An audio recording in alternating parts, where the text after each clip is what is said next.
We're in Woodland Preserve today, Parrish, Florida's newest gated 55 plus community. I am so excited to show you what Kolter is bringing to little old Parrish. And we're going to see today the Pearl, which is one of their largest footprints, largest square footage homes, and it's going to have the optional bonus room. So I can't wait to show you. Let's get in there and check it out.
So what did you think of the Pearl here by Kolter Homes at Woodland Preserve in Parrish, Florida? I love this. Like, I might want this house for myself. We'll see. But this is really great. Gives you lots of options. If you don't need the bonus room, don't get the bonus room. As you could see when we walked around, it is so spacious anyway.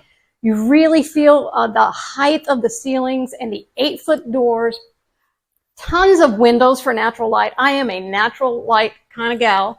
So I really hope that you enjoyed. I'd love to hear your comments, so leave some below. Again, there's a lot of features here that you can customize, not just with the decor and the interior finishes, but literally with options for structural changes. So, and if you're looking for something in these areas, Parrish or Lakewood Ranch or Palmetto, I sure would be honored to meet up with you, talk with you about what your needs are, what you're looking for. And then I'd love to introduce you to these great communities when you come out. So please make sure you subscribe to this YouTube channel so you can always see every video that's put out on a weekly basis. And reach out if you have any questions. I'm Catherine Newman. I look forward to seeing you next time. See you then.